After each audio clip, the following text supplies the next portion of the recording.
现在越来越多人呢都有着新冠的后遗症。那我们今天请到的是北京同仁堂洛杉矶医疗中心主任医师任丽萍，任医师跟我们聊一下什么是新冠的后遗症。任医师你好，跟我们大家聊一下关于新冠的后遗症，怎么样去定义这个长新冠？其实从新冠病毒开始到现在已经差不多5年了。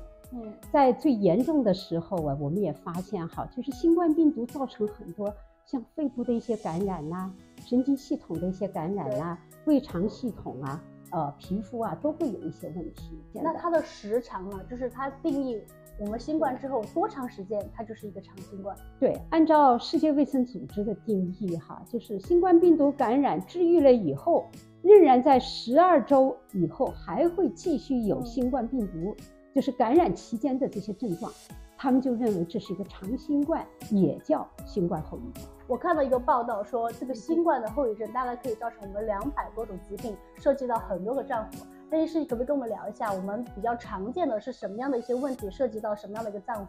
首先第一个我们知道新冠病毒是呼吸道它的感染，那么首先它的一些疾病反应就在呼吸系统上面，比方说我们说的咳嗽呼吸困难或者像有些严重的时候还会出现一些因为呼吸造成的缺氧，这是我们临床上比较常见的。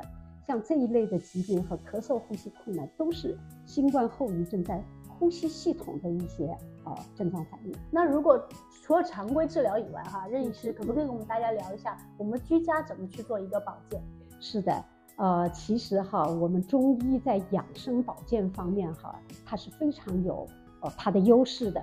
因为从现代医学来说，我们治疗很容易，把病毒杀完了，没有病毒了，没有细菌了，我们认为这个病人就好了。对。但是他在康复的这个过程里头呢，确实是很多现代医疗对他是没有办法，就束手无策。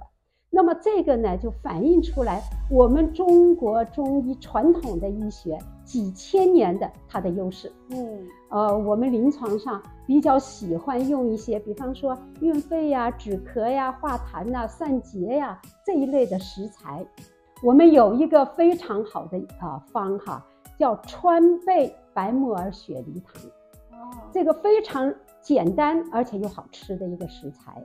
它就是比方说放川贝20克，然后白木耳20克，记得白木耳要泡发了以后呢，和川贝，然后放上大概50克到100克的冰糖。如果有糖尿病，冰糖少放一点；如果像一些小孩子血糖都很正常的情况下可以放到100克左右的冰糖。然后呢1500毫升的水，1500毫升相当多少呢？就是3个我们说的矿泉水瓶，3瓶它的量，正常的那个矿泉水。对，就正常的矿泉水瓶3瓶的量。然后呢放在一起去煮，最好再放一个雪梨。为什么叫雪梨呢？雪梨最有作用的其实是它的梨皮。记得吗？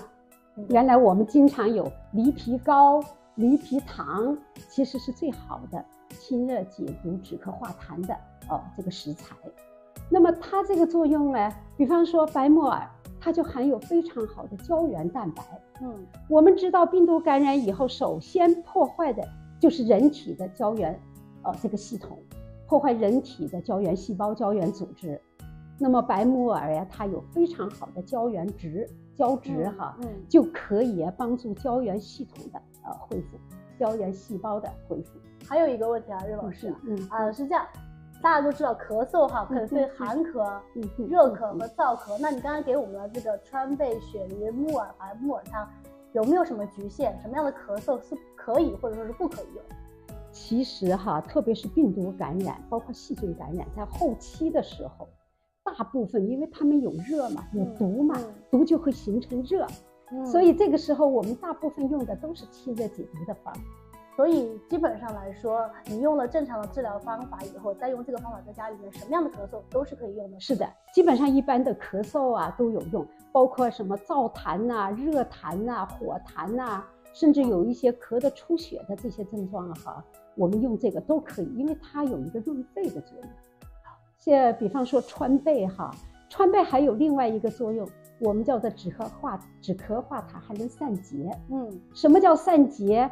我们知道新冠病毒感染以后，很多的病人都出现了肺的结节。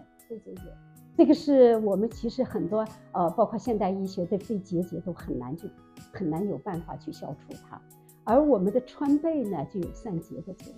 所以除了咳嗽之外，如果有肺结节的话，其实在家里面也可以用一下对川贝雪梨汤。非常对。好。